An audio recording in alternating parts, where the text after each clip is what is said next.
Olá, boa tarde a todos.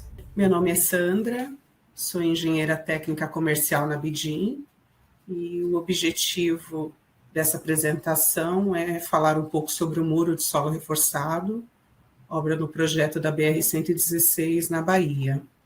Boa tarde a todos, eu sou a Michele, eu sou engenheira do departamento técnico da BIDIN e vou estar fazendo essa apresentação aqui junto com a Sandra para vocês, explicando um pouquinho sobre esse projeto de sucesso que estamos fazendo na BR-116. Aqui vamos passar brevemente sobre a nossa agenda, né? Iniciando com a introdução sobre a BIDIN, falando um pouquinho da nossa empresa, bem rapidamente, sobre as soluções de engenharia com geossintéticos, conceitos básicos de muros de solo reforçado, o caso de obra do projeto da BR-116 na Bahia, e um pouquinho sobre o Geosoft e o manual de projeto. Bem, a BIDIN, como muitos sabem, tem mais de 50 anos aqui no Brasil, e agora é uma fornecedora de soluções em engenharia. Agora ela faz parte do Grupo VAV, que é uma fornecedora de soluções de engenharia, e a união de ambas as marcas potencializou o melhor de cada uma, inovando e trazendo soluções com maior qualidade.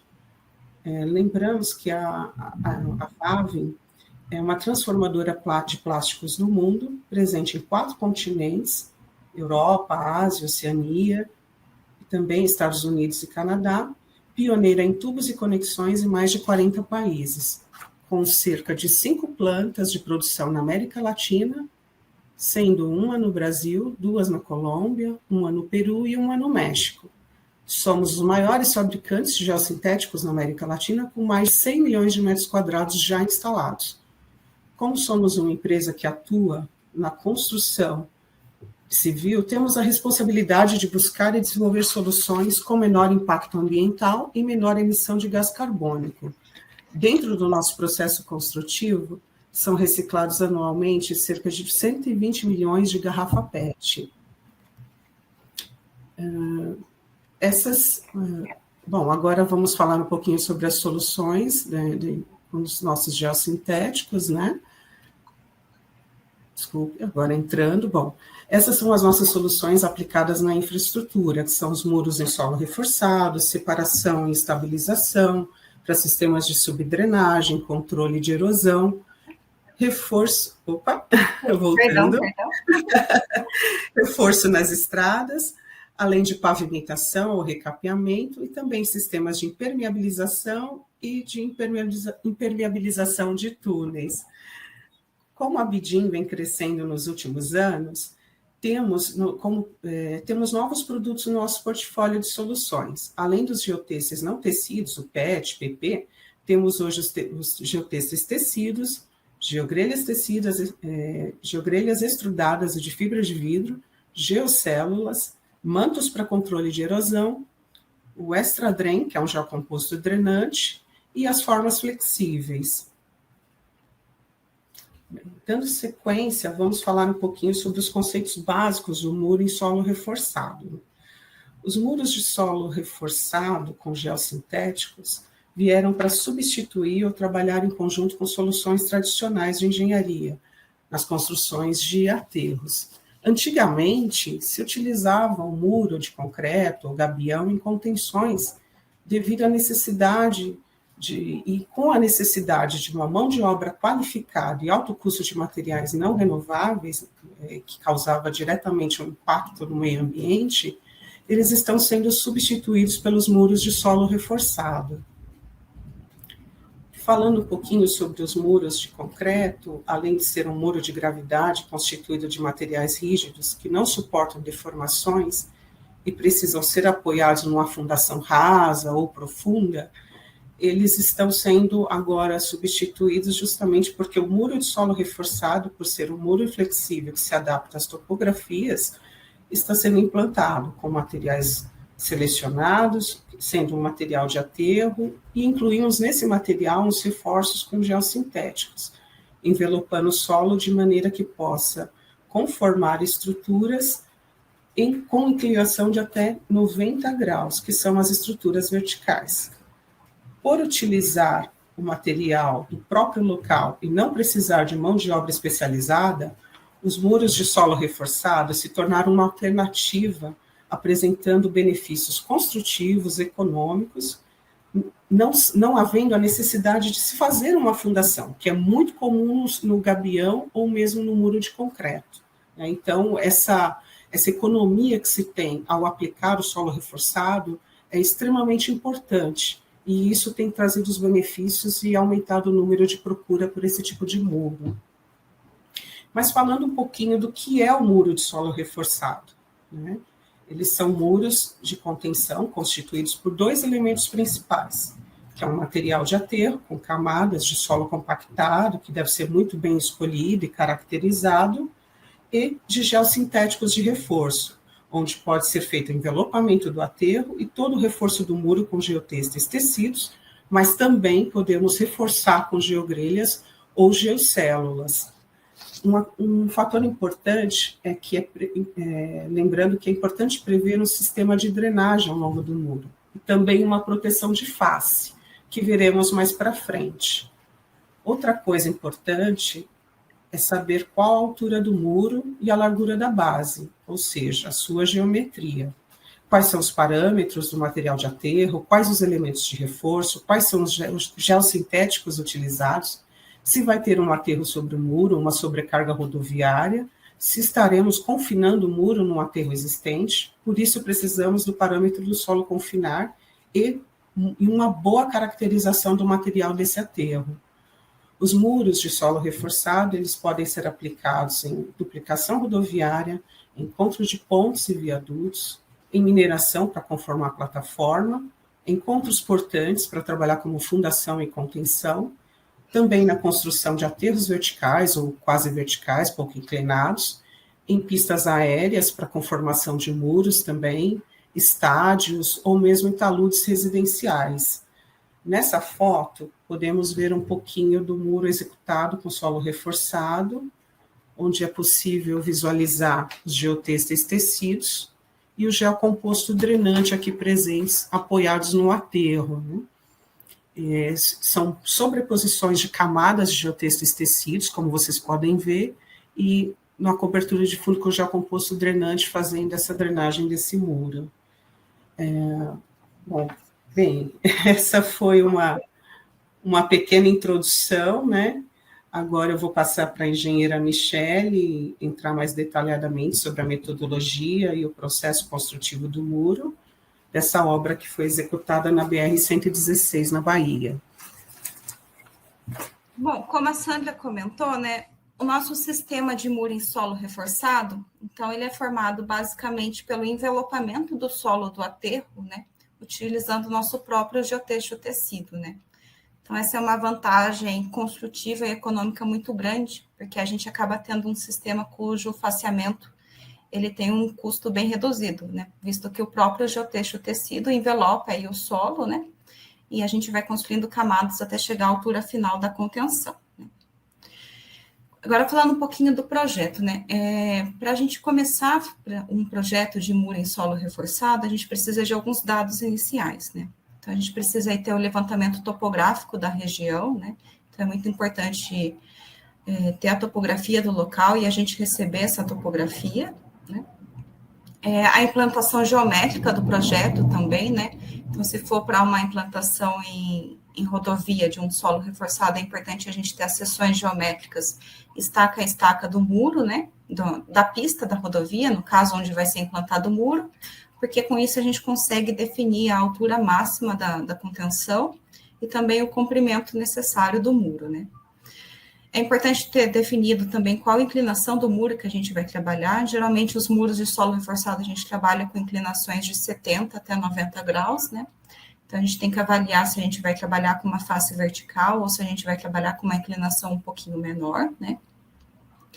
E a caracterização geotécnica dos materiais é de extrema importância, né? Então, como o muro em solo reforçado é uma obra geotécnica, né?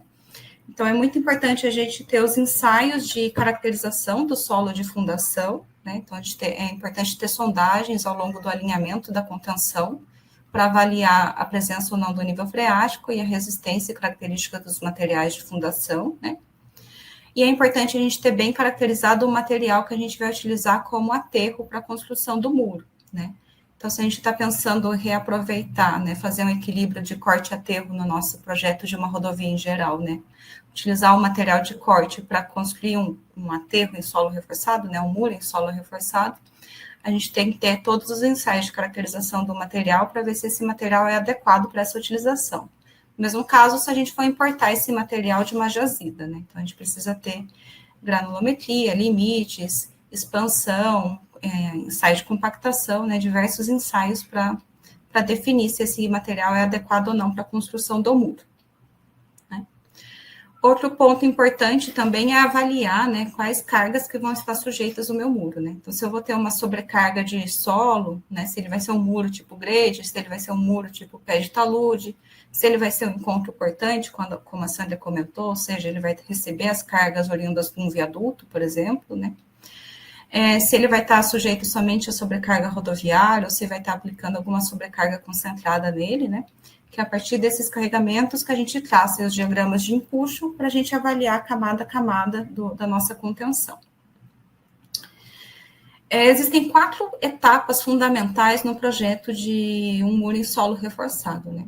Então, a gente tem que fazer a estabilidade interna da contenção, que eu vou explicar de forma um pouco mais resumidamente mais para frente, mas é nessa estabilidade que a gente define o espaçamento e o tipo do geossintético que a gente vai estar utilizando na nossa contenção.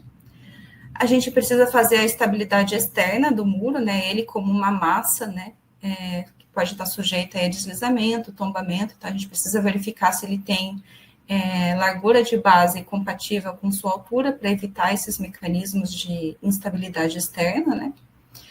A gente precisa avaliar, né, a estabilidade global, que é utilizando aí softwares, né, e métodos como o método de Bishop ou outros, para fazer análise juntamente da contenção, juntamente com a geometria do entorno e o solo de fundação, para ver se ele atende aos critérios de estabilidade global. E, por fim, é muito importante a gente prever no nosso projeto o sistema de drenagem do nosso muro, né? Então, a gente tem que trabalhar sempre, o projeto em solo reforçado, a gente trabalha sempre considerando que o solo está não saturado, né? Então, a gente tem que sempre prever um adequado sistema de drenagem para o nosso muro, seja drenagem de fundo, drenagem superficial de topo, drenagem interna com geocompostos drenantes e drenagem de tardose. E também a gente tem que prever uma adequada proteção da face, né? Se a gente vai fazer uma face revegetada, se a gente vai fazer uma face com um muro de alvenaria pela frente, né? Então, vou explicar um pouquinho melhor agora.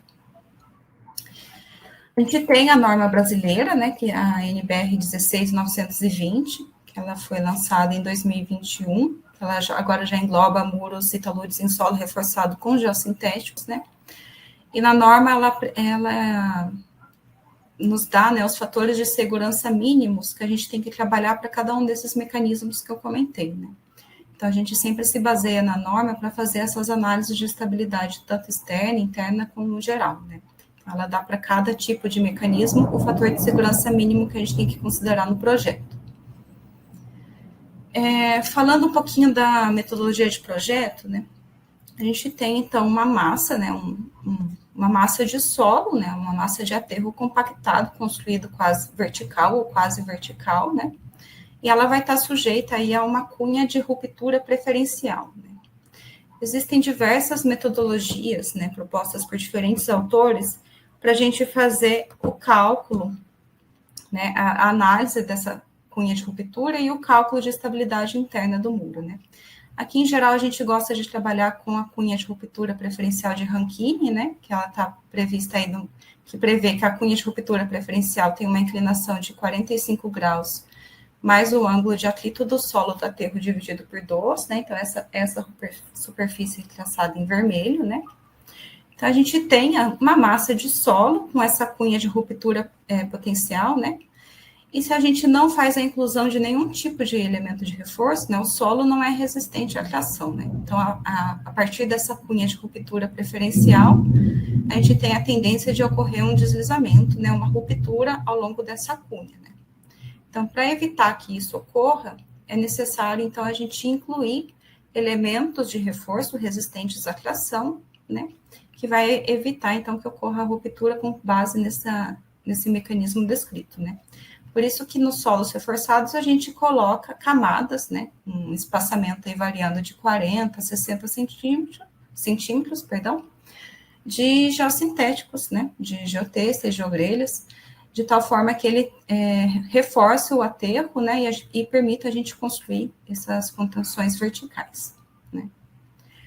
A parte da estabilidade interna, então, a gente analisa a partir dessa cunha de ruptura mencionada, né, para cada camada, a gente faz o cálculo e verifica qual que é a separação entre camadas necessária do meu projeto, né.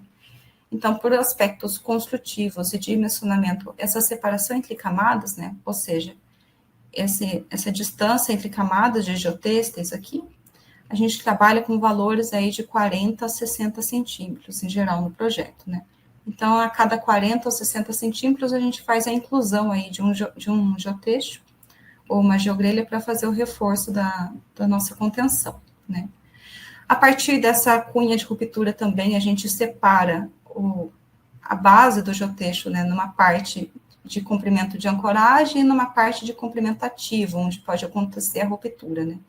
Então, a partir da metodologia de estabilidade interna, a gente também calcula, né, fazendo uma resistência ao arrancamento do reforço para cada camada, a gente calcula o comprimento necessário, mínimo, né, de ancoragem que esse geotexto tem que ter, considerando as cargas e as condições de cada projeto, né.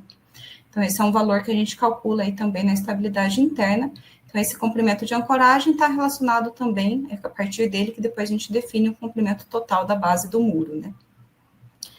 E outro fator muito importante que a gente define na estabilidade interna, né, para cada camada também a gente tem a tensão atuante em cada camada, a tensão horizontal atuante em cada camada. Então, com isso, a gente consegue verificar quanto que a gente vai estar solicitando cada camada de geotexto e definir para cada camada qual é o geotexto, né, qual é o reforço geossintético necessário, né, para cada camada, sua resistência à tração de reforço, né. Então, basicamente, são essas três variáveis que a gente faz, que a gente calcula, né, na verificação da estabilidade interna de um solo reforçado. Aqui cabe ressaltar que nós, né, fabricantes de geossintéticos, a gente fornece, através das nossas fichas técnicas, dos nossos catálogos, né, a resistência última obtida nos nossos laboratórios, né, através de um ensaio de resistência à tração faixa larga dos nossos produtos, né, a resistência última do nosso geotexto ou da nossa geogrelha, né. Então, a gente fornece lá um valor em quilonewtons por metro. Quando a gente vai aplicar esse elemento como reforço, né, num muro em solo reforçado, ou qualquer outra aplicação em que o geossintético vai estar numa função de reforço, a gente tem que minorar a sua resistência última por alguns fatores de redução, né. Isso é independente se a gente estiver trabalhando com geotexto ou com geogrelha, né. Isso é para qualquer geossintético em aplicação de reforço nesse caso, né.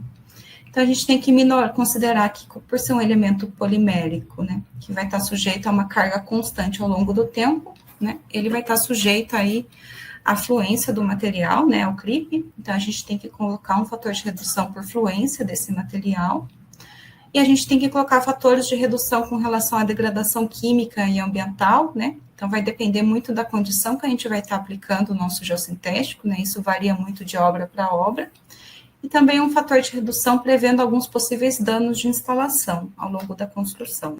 Então, sempre em projeto, a gente trabalha, a gente fala com a resistência admissível, né, que nada mais é, então, que a resistência última do geossintético, minorado pela multiplicação dos fatores de redução para cada um dos fatores, dos danos que eu mencionei agora.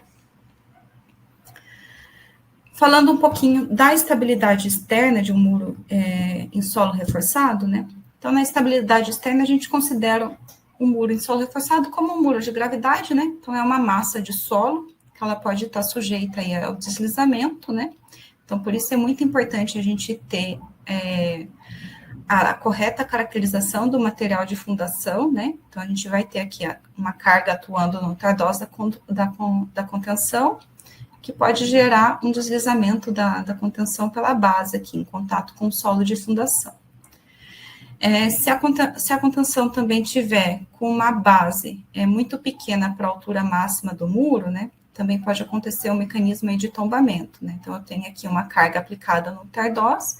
Essa carga, se a minha base não for suficientemente grande, pode fazer com que meu muro tombe, né? Então, é uma verificação também que a gente faz. E outra verificação é da capacidade de carga, né? Se o meu solo de fundação tem resistências adequadas, né, para suportar a carga, né, a pressão do meu peso de solo, que eu vou estar fazendo aí com a construção do muro em solo reforçado, né? Então, essas verificações são comuns, né, qualquer tipo de contenção de aterro, né, qualquer tipo de contenção de gravidade, a estabilidade externa a gente tem que realizar, e nela também a gente verifica, geralmente, se a gente está trabalhando com uma base de contenção adequada, né, de um tamanho de base adequado. E se é necessário ou não fazer algum tipo de tratamento de fundação na base da minha contenção. E, por fim, né, uma outra análise que a gente tem que verificar, agora já utilizando os softwares, né, a gente costuma trabalhar aqui na BIDIN com o slide da Rock Science, até mesmo porque dentro da parte de definições de suporte do software, né, já é possível escolher automaticamente nossos geotextos para trabalhar, né, então a gente pode escolher o geotexto e o software já coloca as resistências do material, né.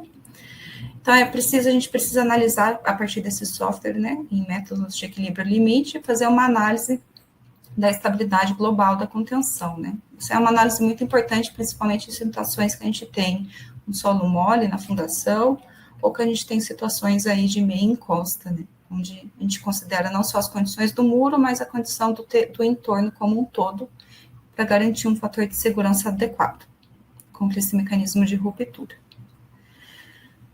Como eu comentei, o sistema de drenagem é muito importante, né? Então, se a gente tem situação que eu vou ter um nível freático na fundação próximo à superfície, ou pode ocorrer que esse nível freático varia ao longo do tempo, é importante a gente prever um sistema de drenagem de fundo da contenção, né? Colocando aí uma capa de material granular, uma camada de areia, uma camada de brita em volta por geotexto no tecido, ou eu posso avaliar utilizar um próprio geocomposto drenante aí na base da contenção. Em situações de meia encosta, né, onde eu vou construir meu muro próximo a uma encosta, a um terreno já consolidado, é importante a gente prever um sistema aí de drenagem de tardós, né, para evitar que águas que infiltrem nesse terreno, né, a gente possa captar e levar para a drenagem de fundo e desaguar, para evitar que essa água do terreno adjacente não vá para o meu muro, né. E também é importante a gente ter camadas, né, de geocomposto drenante dentro da contenção, né, espaçadas aí a cada 3 ou 4 camadas, para captar também possíveis águas de infiltração de chuva que entrem na minha contenção, né. Além, lógico, do sistema de drenagem do entorno, né, drenagem superficial de canaletas e tudo mais. E também é muito importante a gente prever um sistema de proteção, né. Então, o nosso sistema de solo reforçado, como eu comentei, é um sistema conhecido como solo envelopado, né? Então, o próprio geotexto, ele vai fazendo o envelopamento do aterro compactado e conformando a face do talude, né? Então, o próprio geotexto acaba virando a face da nossa contenção em solo reforçado, né? Que é uma vantagem econômica muito grande desses sistemas de solo envelopado. Só que os geotêxteis, né, e geogrelhas, né, eles são produtos fotodegradáveis, né, então se eles ficarem ao longo do tempo expostos à radiação UV, pouco a pouco eles vão perdendo as suas propriedades mecânicas, né, suas propriedades de resistência. Então é importante a gente prever algum tipo de proteção de face, né.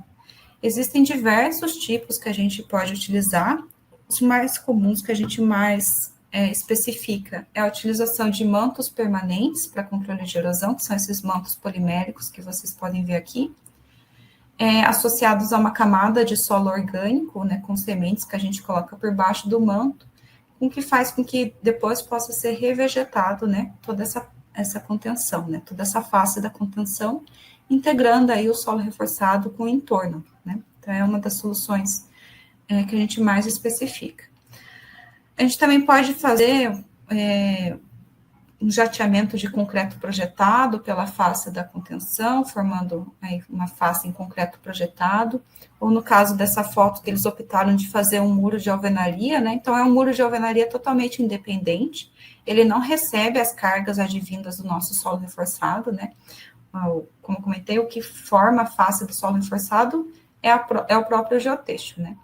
Então, é um muro independente que a gente constrói aí pela frente da contenção somente para fazer essa proteção contra os raios UV e dar um acabamento, né? Dependendo do local, essa solução com alvenaria é uma solução bem interessante também. Bom, agora eu vou falar um pouquinho, né, do objetivo mesmo desse treinamento, que é sobre o caso de obra do projeto na BR-116, na Bahia. Então, lá na BR-116, na região de Feira de Santana, na Bahia, né, tem um projeto de duplicação rodoviária, né, e construção de vários viadutos de retorno, viadutos de acesso no entorno da cidade, né, que faz parte de uma obra de autarquia do DENIT, né, e que está prevista a construção de diversos muros em solo reforçado com esse sistema apresentado para vocês, né, solos com os nossos geotextos tecidos, né.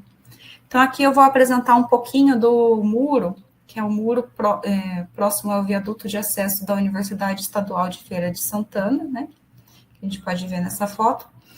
Então, é um muro que já foi construído, né? E já está quase que totalmente finalizado nesse projeto.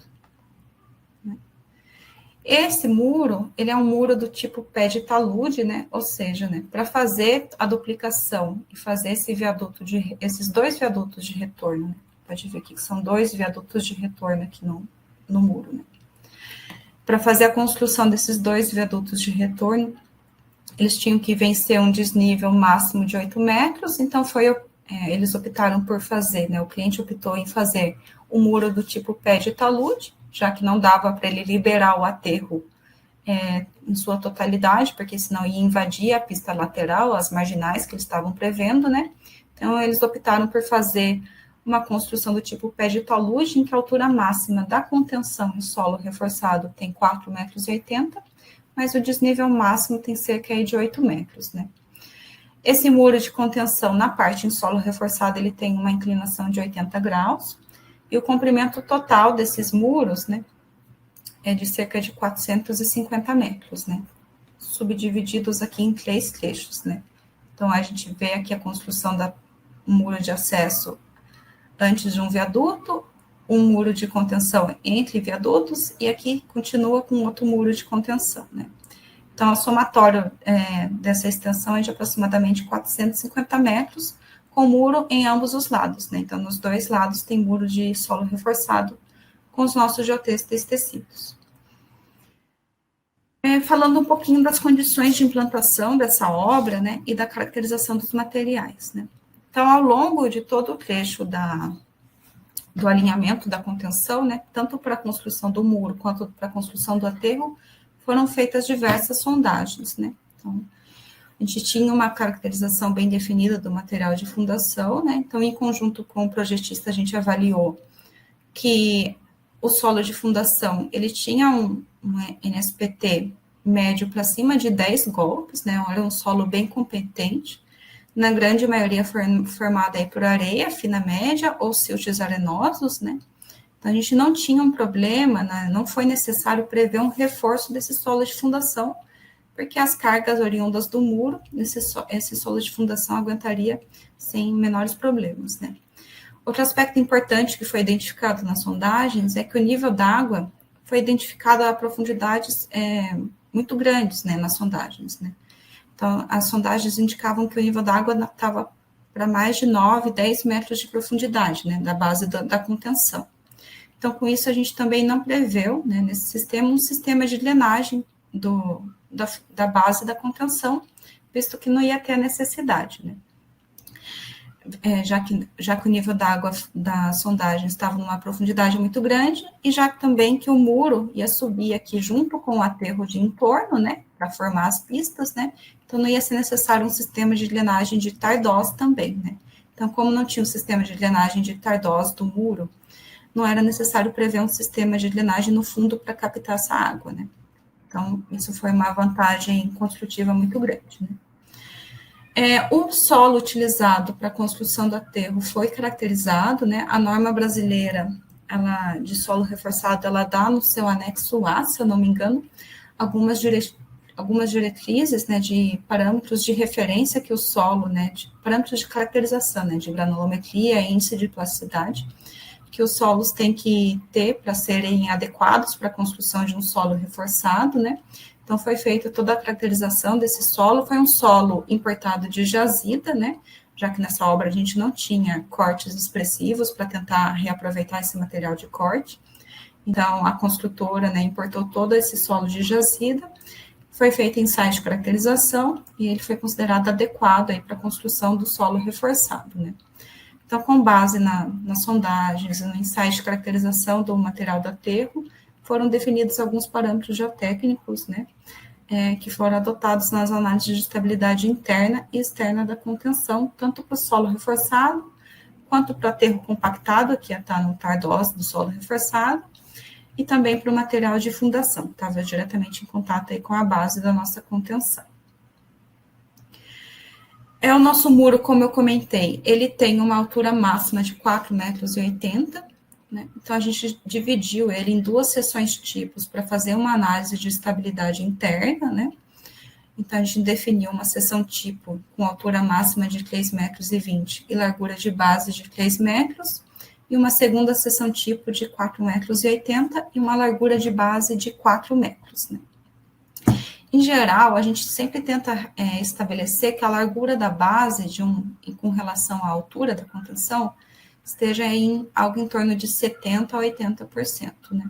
Aqui a gente trabalhou com uma largura um pouquinho superior a 80% por ser um muro do tipo pé de talude, né? Então, ele tinha uma sobrecarga de solo um pouco expressiva acima da altura dele, por isso que a gente trabalhou com uma base um pouquinho maior, né? Então, utilizando o método que é o método de Mitchell e Vaillant, com a superfície de ruptura de Rankine, né, a gente fez, como eu apresentei rapidamente anterior, a gente fez para as duas seções tipos, né, considerando aí também a sobrecarga que estava atuando em cada seção tipo, a gente fez a análise de estabilidade interna, né. Então, aqui eu retirei um resuminho da tabela da análise de estabilidade interna. Cabe mencionar, esqueci de mencionar isso, que as camadas do nosso muro, elas foram colocando o geotexto a cada 40 centímetros, né? Então, a cada 40 centímetros eu tenho aqui uma camada de geotexto, né? Esse degrauzinho de geotexto é de 40 centímetros. Então, por isso, considerando aqui um espaçamento entre geossintéticos de 40 centímetros, a gente fez a análise de estabilidade interna e chegou que a gente precisava de 3 tipos diferentes de geotextos tecidos, né? Então, a gente trabalhou com geotexto tecido com resistência última de 40 kN até um geotexto tecido de 110 kN, né? Então, aqui fica um croquis dessa seção de maior altura, né, com os geotextos posicionados, altura máxima de 4,80, uma largura de base de 4 metros, geotextos a cada 40 centímetros. Como o terreno natural, né, o solo de fundação não tinha um nível d'água próximo à superfície, a gente não prevê um sistema de drenagem no fundo, como eu comentei, e não foi necessário um sistema de drenagem no tardós também, porque esse aterro de solo reforçado subiu junto com o aterro compactado aqui. Então, não foi necessário, não era uma situação de meia encosta para colocar um dreno de tardós. E a gente preveu, né, lógico, a drenagem dentro da contenção com geocompostos drenantes, para caso infiltre alguma água aqui de nível freático, a gente possa captar e conduzir essa água para fora aqui da contenção, né. E a proteção da face, depois a gente vai ver um pouco melhor, mas foi prevista com o nosso manto permanente de controle de erosão, para gerar uma superfície revegetada. Falando um pouquinho do processo construtivo da construção desse muro, né? Então, o primeiro passo é as verificações topográficas, né? Fazer todo o alinhamento da contenção, né? Então, é muito importante, por um correto posicionamento do solo reforçado, ter a equipe de topografia em campo, né, para ir fazendo essas verificações topográficas. Depois a gente seguiu para o passo da escavação, né, como aqui era uma situação que o muro ia subir junto com o aterro, né, a gente teve uma escavação muito pequena de base, então foi uma escavação aí só de 40 a 80 centímetros, só para gerar o embutimento da camada, de uma camada do solo reforçado, né? O preparo da fundação, que nesse caso foi feita só a compactação do solo de fundação, né? Como eu mencionei, não foi necessário um tratamento. Depois disso, a gente faz o preparo e posicionamento das formas que são utilizadas para a construção do muro em solo reforçado. A gente posiciona o geotexto tecido, né? Faz o lançamento e a compactação do material de aterro, né? Fazendo todos os controles de compactação. Nas camadas especificadas em projeto, a gente posiciona já o composto drenante de drenagem interna. E esse passo aqui de preparo da forma até a drenagem interna, a gente vai repetindo sucessivamente, né, até chegar na cota final do projeto. E, por fim, né, quando o muro já esteja totalmente finalizado, né, com todas as camadas do geotexto já instalados, a gente segue com a proteção da face desse muro. Né. Então, para fazer a construção do solo reforçado, né, a alternativa utilizada nesse projeto foi a adoção de formas metálicas, né? Então, a construtora alugou formas metálicas. Nossa altura de camada de geotexto era de 40 centímetros, então a forma tinha uma altura aqui de 40 centímetros, né? E para segurar essa forma, né, no solo reforçado, né, segurar ela contra o paramento do solo reforçado, a gente utilizou essas barras de aço, né, com uma escora, né? Aqui elas ainda não estavam instaladas, estavam só posicionadas, aqui embaixo, na camada de baixo, vocês podem ver ela posicionada. Então, a gente enterra essa barra de aço, aqui, se eu não me engano, nesse projeto tinha 80 centímetros, né? Então, essa barra de aço estava enterrada 80 centímetros para dentro aqui, né, com o peso do solo em cima dela, e esse sistema de escora aqui para segurar a forma do solo reforçado, né? E essas escoras metálicas, elas eram aqui presas com arames, né? Então, a gente colocou uma escora a cada 60 centímetros nesse projeto. Né? Cabe destacar, né, que essas formas metálicas, elas são reaproveitadas, né? Ou seja, uma vez finalizada algumas camadas sucessivas, né? Então, se eu tenho aqui essa camada de baixo do meu solo reforçado já feita, aqui eles estão em execução dessa camada superior. Uma vez finalizada a execução dessa camada superior, eu posso sacar essas formas da camada de baixo e utilizar as formas e a escola metálica para vir construir a camada superior aqui. Né? Então, eles sacam com auxílio aí de uma répara, eles puxam, né, com cuidado essa barra, porque tem um peso de solo significativo até, né? Então, eles fazem a retirada dessas barras metálicas, a retirada das formas e é reaproveitado o material acima, né? Essas formas metálicas e as escoras em camadas superiores. Bom, uma vez que as formas estejam posicionadas, a gente vem aí, então, para a parte da instalação das camadas com geotexto tecido. Né? Então, o geotexto tecido ele tem que ser cortado, né, considerando a largura da base da fundação, né, da base da contenção, perdão, mais a altura da camada, né, então a gente vai estar trabalhando aí com camadas de 40 centímetros, mais uma camada para fazer a dobra, né, para envelopar o solo, que a gente chama de ancoragem superior. Então, geralmente, a gente trabalha com uma ancoragem superior de 1 metro aí, para cortar o geotexto. É importante prever uma sobreposição entre mantas adjacentes do geotexto, sempre sobreposição no sentido longitudinal, né? Nunca eu posso fazer sobreposição no sentido transversal aqui da via, sempre somente no sentido da via, né? Essa sobreposição, a gente trabalha com uma sobreposição de cerca de 30 centímetros, né? E a gente coloca aí um grampinho metálico, ele não tem nenhuma função estrutural, é somente para segurar a manta, para evitar que ela levante ou se desloque durante o lançamento do aterro, né? Então, aqui tem um vídeo.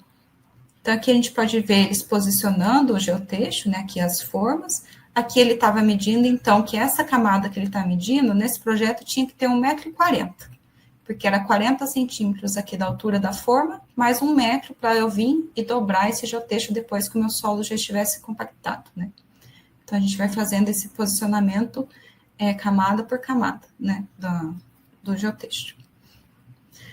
Uma vez que o geotexto já esteja posicionado, né, a gente pode vir e fazer o lançamento do material do aterro, né? Então, a gente vê eles lançando o material do aterro, né? Então, quanto como era um muro muito extenso, né, lá para trás eles estavam lançando, e aqui os funcionários mais para frente, eles ainda estavam fixando as barrinhas de aço para segurar aqui o geotexto, para evitar que levante durante o lançamento, né. Então, eles fazem todo esse lançamento do material. Como eu comentei, esse material foi um material trazido de jazida, né, então ele já vinha numa umidade adequada para fazer a compactação e tudo mais, né, para favorecer a compactação do material. Uma vez que a gente lançou o material, a gente faz o espalhamento, né, então, com o auxílio de maquinário e também próxima face, eles vão espalhando de forma um pouco manual o solo, né. Uma vez feito o espalhamento ao longo de toda a camada, né? Então, aqui é importante, como a gente trabalhou com camadas de geotexto de 40 centímetros, né? As camadas de compactação eram de 20 centímetros, né? Então, esse passo de lançar solo, espalhar e compactar, foi realizado, né, 2 vezes para cada camada de geotexto, né? 2 camadas de 20, para chegar aí numa altura de final de 40 centímetros. Então, eles espalharam o material, eles vêm com a compactação, né? Então, longe da face, é feita a compactação com equipamento mais pesado, né? E próximo à face, né? É muito importante a gente fazer a compactação com equipamentos manuais, né? Então, numa faixa aí de 1 metro próximo à face, né? A gente faz a compactação com equipamentos mais leves, manuais, para evitar que haja o embarregamento da contenção, né, para não ter uma carga desse equipamento tão pesado passando próximo à face, né, próximo à forma, e que pode gerar um embarregamento da contenção, né. Cada camada de 20 que era compactada, era feito todo o controle de umidade e de densidade, né, através do método de cone de areia. Aqui eu não coloquei uma fotinho para vocês verem, mas a cada camada era feito esse controle para ver se chegava no grau de compactação e na umidade ótima definida em projeto.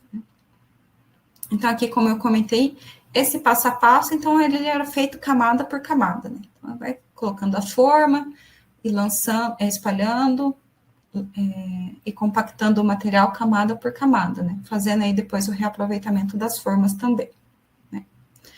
Uma vez que eles fizeram toda essa parte até chegar à altura máxima da contenção, e daí eles seguiram também para a construção, né, para chegar no grade, eles fizeram o resto em aterro convencional, né, com inclinação aí de 1 para 1,5.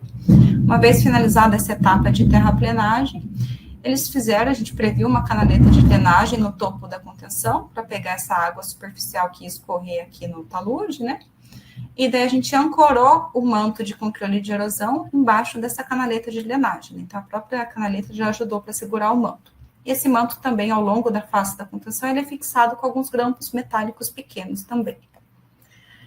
Nesse projeto, eles optaram por fazer a parte de colocar o solo com sementes, né, através de uma máquina de hidro, né? Então, dentro dessa mangueira onde eles fazem o processo de hidrossemeadura, eles jatearam uma mistura de solo, né, um solo orgânico, né, favorável para crescimento de vegetação, mesclado com todos os aditivos, né, com sementes e aditivos de uma hidrossemeadura, e foram feitos vários jateamentos, né, até chegar a uma espessura aí de pelo menos uns 5 centímetros dessa camada de solo, né, então aqui a gente vê eles fazendo esse jateamento, então foram feitos diversos jateamentos, para depois eles virem e posicionarem o manto, né, em frente à contenção.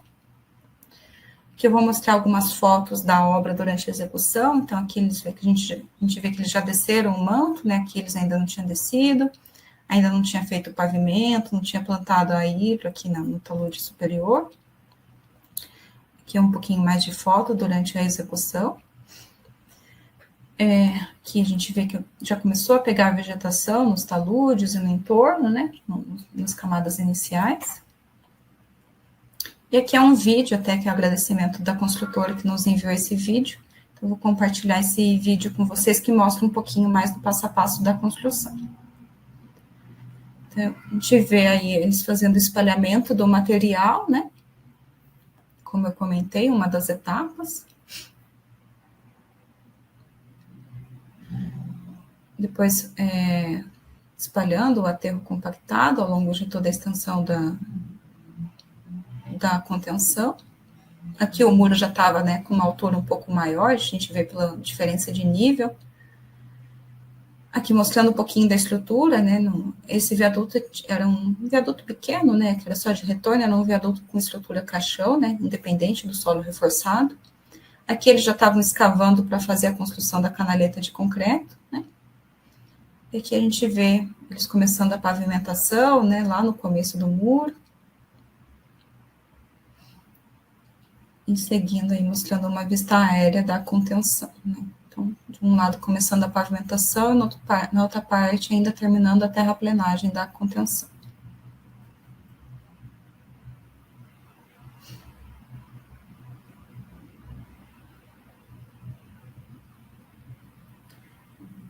Então, esse é um projeto bem bacana, que, como eu comentei, esse é um dos diversos muros que vão estar em construção, né? Então, posteriormente, a gente vai fazer outros geoclinics para apresentar os outros muros também para vocês.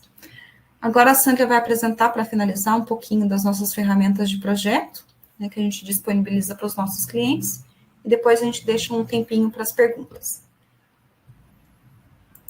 Bom, gente, como muitos sabem, nós temos disponível o manual de geossintéticos e o software Geosoft em nossos sites. O nosso manual tem cerca de 700 páginas e o capítulo 11 fala exatamente sobre o assunto de hoje, que é muros em solo reforçado. O Geosoft é um software gratuito e oferece 9 módulos com soluções, incluindo um dos módulos sendo com um muro de solo reforçado estabilizado, tá? É importante ressaltar que nossos laboratórios são certificados com controle de qualidade internacional, ISO 14001, 9001, GAILAP, né? E no final de 2022, nós tivemos a honra de receber o George Clooney em nossos laboratórios e agora temos a certificação GAILAP no Brasil também. Temos também um departamento técnico de engenharia, disponível para dúvidas, recomendações, soluções e projetos com geossintéticos, totalmente gratuito, tá? E lembrando que estamos nas redes sociais, siga-nos, né, no Instagram, Facebook, LinkedIn, no YouTube também, temos alguns vídeos disponíveis para quem quer adquirir mais conhecimento, saber um pouco mais sobre nossas soluções. E perguntas, dúvidas, eu e a Michelle estamos à disposição de todos vocês. Agradeço à construtora que nos forneceu todo o material de suporte, ao DENIT também, pela fiscalização e acompanhamento, e a todos que estão presentes aqui. Agradeço, gente, a participação de todos, né? Como a Sandra comentou, a gente está aberto a responder as dúvidas de vocês, então, tendo dúvidas, pode entrar em contato. E, posteriormente, esse geocleaning sobe também na nossa página do YouTube e a gente disponibiliza o link para vocês também. Tá? Boa tarde, e acho que não ficou nenhuma dúvida, então, boa tarde, até o nosso próximo treinamento. Até breve, gente. Um abraço. Tchau, tchau.